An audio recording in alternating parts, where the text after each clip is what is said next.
Legend Story Studios announced Collectors Week, which is a week dedicated to the collectability of Flesh and Blood, and really celebrating it with a bunch of various articles about collectability, leading up to the eventual print run numbers of various different sets in Flesh and Blood. And I'm hyped, man. This has got me a little tingling now. I'm not gonna lie. It feels like 2020. It feels a little bit of that spark in the air. I feel it under my toes, because it was very weird in the Flesh and Blood secondary market realm in 2022. I feel like people were under like this mass spell where they just didn't want to buy Flesh and Blood, and then in 2023 they were like knocked out of it, and people thought, wait a minute, why don't I buy the cards I want to buy? Something happened. It's been pretty crazy the last couple months in Flesh and Blood. Honestly, it feels like we're on Collectors Week number 6 with all the different, activity and people talking about the collectability of Flesh and Blood and all these different things. So, it's just great to see Legend Story Studios celebrating it and doing it in a way that's very elegant. I think that if you want me to really sum this all up in one word, it's elegance, right? Because it's very easy for a company, out there, right, in the TCG space to be like, bam, we're going to release our print run numbers, stonks, diamond hands, stonks go up. But they're not doing that, Legend Story Studios is saying very clearly in the beginning of this, James White wrote the article, one beautiful thing about trading card games is how they appeal to different people in different ways. For some, it's the thrill of competitive tournaments, which, Flesh and Blood has focused on very heavily in 2022 and 2023, which is good. It fosters community, right? But others, it's a fun and laughter or social games around friends at the table or immersion in the heroes of the world or the lore. You got those people. And then for many, it's collecting things of beauty and value. The collectors out there.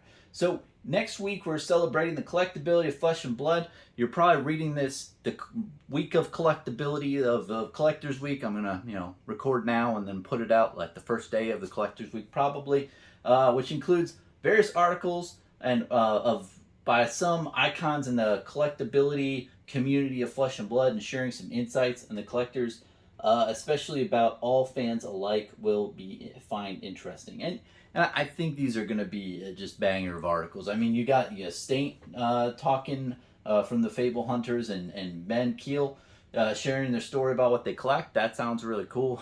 Saint's a really knowledgeable guy in the space. I've listened to a lot of his videos, and it's interesting because I feel he'll dissect a bunch of things about things that he's opened, and then towards the 20 or 25 minute mark, he'll really drop a bombshell, and I'm like, shit, Saint, I didn't think about it like that. So, there's that. The gold standard, that's going to be very interesting, hearing about the gold foil inventory and how that is. The long of the short of that is, I feel like gold foils are the gold medal, and then the cold foils are silver medal, Flesh and Blood. In the collectability sense, it's really interesting how they set up that type of scenario here. That's a separate video. But then we got the Ultimate Flex, hearing about building a really expensive ass deck. Then you got Matt Rogers talking about PCG, doing a shameless plug, which was cool. Great guy, love him. And then after that, we're going to get the print run update. It says publications of additional print run data for numbers of set, or for a number of sets. So we don't know what sets exactly yet. So, I mean, overall, right? When you read this article, right? The print run number update is going to be the big day. I mean, that's when I think you're going to have a lot of people who are going to mark their calendars, set an alarm, get their funds ready, go to TCG Player, get ready to throw their wallet as hard as they can at the screen, or, retract as much. You're going to see that type of thing play out. I feel it in my bones. I feel like people are there. And depending on what gets released in those numbers is the determinant of how much miles per hour that wallet is going to slam into the monitor of people's PCs. It's going to be a situation like that, I think. People are very excited. I mean, the last time we heard about this was a very long time ago. I think it was 2 years now, man, in 2021.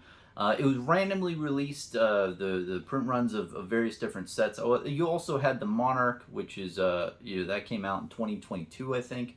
You've had different time periods where LSS has released this, but what I just really like about this is the golden word I said in the beginning, which is elegance. It's like, James is coming out saying, hey, you can like Flesh and Blood for various different reasons. It's a really damn good game.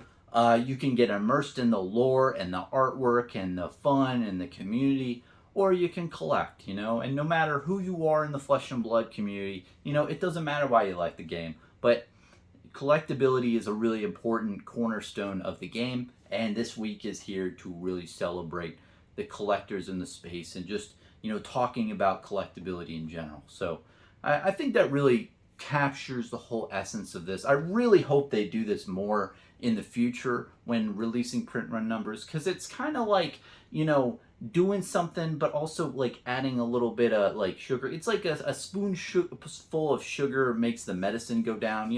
It's like you don't want to just put the print run numbers out there and be like, yo, here they are. This is more of a celebration of collectability of Flesh and Blood.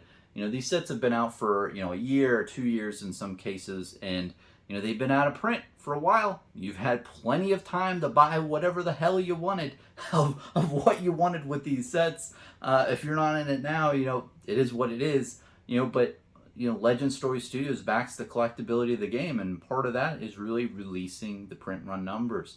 And there has been a debate in the past of, okay, what do you do with the print run numbers? Do you say that before the set is released to hype it up and so people are transparent, or do you say it after release? And that's a whole different topic.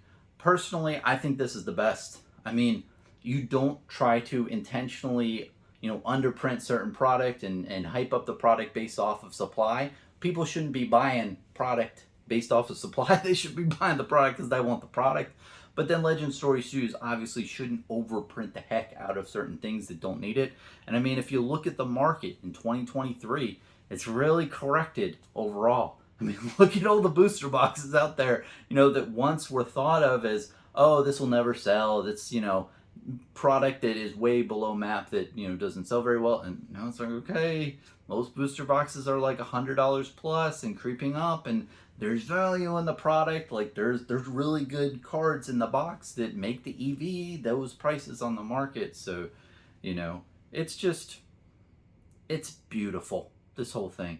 That's the whole thing I want to really convey. And I really like the elegance of this is, hey, let's celebrate it. Let's celebrate collectability. No matter what you like Flesh and Blood, maybe you take a taste of this.